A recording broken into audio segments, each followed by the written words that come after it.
Firing back what former President Trump is saying after appearing in court to face federal charges. Plus, out of control car. How police helped stop a SoCal woman's vintage vehicle when her brakes stopped working. You're watching The Rundown. Hello, everyone. I'm Robin Winston. Former President Donald Trump came out fighting hours after facing a federal judge in Florida.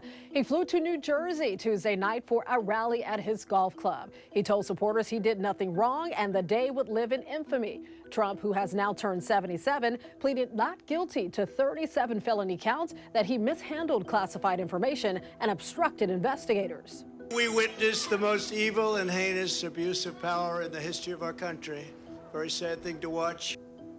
Donald Trump can continue to campaign for president, and he says he will do just that. Federal prosecutors will begin handing over evidence to his lawyers, and at this point, there's no timeline for when the trial will take place. It could take a year or longer before that happens. Yet another corruption scandal is rocking LA City Hall. This involves longtime Councilman Price, who represents South LA and parts of downtown LA. The DA's office has charged Price with embezzlement, perjury, and conflict of interest. He's accused of voting in favor of projects led by developers that paid his wife's company more than $150,000 between 2019 and 2021. He's also charged with receiving nearly $34,000 from the city in medical coverage for her while he was legally married to another woman. Price called the charges unwarranted. The councilman's spokesperson says he looks forward to defending his name. As we move into the summer months, the city of LA is trying to help renters cool off. On Tuesday, council members talked about ways to require landlords to provide cooling devices in all rental spaces. Studies have shown that communities of color tend to have less access to AC. The city is also looking at ways to help renters pay their power bills if AC becomes mandatory. Also, making sure landlords can afford to install them. No timeline has been approved just yet. All right, it's time to check in with meteorologist Belen De Leon, who says, yes, warmer weather is on the way. We're a hop, skip, and a jump away from the weekend. The weather has to change, right? Yes and no. We're going to have the clouds continuing through the end of the week, starting off cloudy with areas of drizzle and fog, and then during the afternoon, our skies are going to struggle to clear, but eventually we'll see that sunshine inland. The weekend is expected to be brighter, and as a result, the temperatures will be warmer in the 80s. Look at Burbank. We have still some cloudy skies on Thursday, temperatures at 73. Now we're going to have faster clearing on Friday, and the temperatures will be milder in the 70s. Sunnier skies expected over the weekend. Saturday, the high of 81. Meanwhile, at the coast, it will continue to be cloudy and cool in the 80s. And for our friends in the deserts, it gets really hot. Temperatures will be in the 90s. Road rage may have led to a violent incident in the middle of a street in Granada Hills. Check this out. This is video shared by one of our viewers, and she says a motorcyclist and a truck driver stopped on Chatsworth Street and Genesta Avenue Tuesday. The truck driver got out of his car with his passenger, and the motorcyclist dropped his bike, and they just started throwing punches. It happened just a few blocks from a high school. The fight brought traffic to a stop, according to witnesses. And he threw down the passenger on the floor behind the truck and started pummeling him, like at least 5 to 6 punches. The witness tells us after a few minutes, the motorcyclist and the people just drove off as if nothing ever happened. So imagine you're out for a drive, you step on the brakes, and nothing happens. It happened to a woman in Fontana. I'm in a 1947 Chevy Suburban, and I can't brake or nothing, and I'm running all these red lights, and I don't know what to do. I was pushing down on the brake. As you can see, if I pump it a couple times, it just goes straight to the floor. Alexis Pritchard had just left a gas station in her vintage Chevy Sunday when she realized her brakes weren't working. She tried everything, putting her car into the lowest gear, even turning off the engine. Well, together with the 911 dispatcher and a resourceful Fontana police officer, they helped stop her runaway car. The only thing I could think of at the time was, all right, well, I'm gonna use my vehicle, stop this vehicle, and, you know, pray for the best. When he said, hold on, I held on to my dog, I held on to my steering wheel, and I just rammed into the back of him. Oh my God, oh my God, oh my God, oh my God! Oh my God! Oh my God! Oh my God! Are you okay? Yes, I'm fine. He opens the door for me and I get out and I'm bawling my eyes out, and the first thing he does was give me a hug, and I asked him, "Are you okay?" How scary. Her fixer-upper project with her grandpa will need a little more work now, but she says she's happy to be alive. Google has agreed to pay a $23 million settlement after being accused of sharing your web searches without permission, and you could get a cut of that cash. So the settlement still stems from a class action lawsuit claiming Google secretly shared searches with third-party websites. The company is denying those claims, but still agreed to the settlement. Now, if you clicked on any Google search results between October of 2006 and September of 2013, you could submit a claim. We have information on how to opt into the settlement on NBCLA.com. The deadline to participate is July 31st.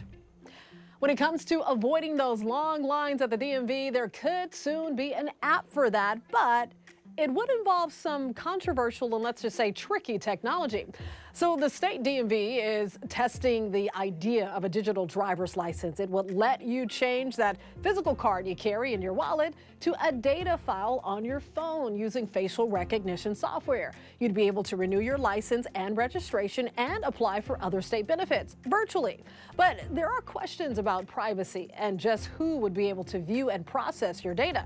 The DMV says it's working with several companies and the Department of Homeland Security to keep things safe. As we continue to celebrate Pride Month, we want to tell you about an outdoor marketplace dedicated to the LGBTQ+ community, and it's called the Queer Mercado. It's a pop-up in East LA. The unique outdoor market space showcases and sells pottery, jewelry, and art from queer vendors. Since launching 2 years ago, the Queer Mercado has grown to feature some 130 LGBTQ+ entrepreneurs, from local honey to Chicano-inspired decor. The pop-up has been attracting a lot of visitors. When people see me, it's kind of hard to sell in regular spots. I'm very proud that I've been able to help create economic opportunities and a safe space. You can check out the Queer Mercado this Saturday at the East LA Civic Center lawn. There's video going viral on social media of a 12-year-old and his father saving a baby deer after it fell in a pool. The video already has more than 19 million views. NBC New York's Paisy Chang sat down with the backyard heroes. Greg Masitis started recording when he saw a baby deer wobbling by the pool. I hope she don't fall in the pool. I'm gonna have to go get her. The fawn was in trouble, and 12-year-old Anthony knew it was time to do something. Hang on, back up, Anthony. The mother won't like that. I was like, oh my gosh, is she gonna drown? Is she gonna go in the deep end? Do I have to go inside the pool to get her? Anthony and Greg rushed outside and took action. Let's get her out. Hurry up. Just get her out. Just pull her out. Anthony moved in for the rescue. When you get her out, just let her go, because the mother's not going to be happy. Go ahead. Just go. Let her go. Oh. The fawn fell back in. Anthony scooped her up again. And I grabbed her out again, put her a little bit away from the pool so she doesn't fall back in a third time. Fearful that if their scent was left on the fawn, the mother might abandon it. From what I was told, if your scent gets on the baby, the mother might not want to take care of it. So that was my concern, like after getting out of the pool. First, number one was drowning, and number two was touching the baby. Now the family does believe the doe took the fawn back because afterwards, Anthony did see the fawn again, this time in the front of the house with the mother nearby. She comes running to me, and I'm like, that's not good, because if she comes running to me, the mother won't like that. And the mother came up, so I just backed away where the fawn couldn't see me. A security camera near their house captured images of a doe with her fawn. The family hopes this is the same baby they rescued. I just saved a little baby. Anthony is now enjoying the attention, rescuing the baby deer probably just several hours old. It feels great because it was like my first time holding a deer and like touching a deer, so it was just an experience. In St. James, Paisy Cheng, News 4, New York. Oh, what a great story and quick thinking. All right, have you ever watched a cooking show and wish you could taste the food in real life? Well, now you can. Netflix is opening up Netflix Bites, its first ever restaurant here in LA. So the 2-week pop-up is bringing star chefs from shows like Nailed It and Iron Chef to the kitchen. Netflix released this promotional video for the restaurant, and the pop-up also includes custom cocktails from mixologists on Netflix's Drink Masters. The restaurant is located in the Fairfax neighborhood, right across from the Grove. The menu is still a secret, but reservations are now open if you want to check it out. Netflix Bites opens June 30th.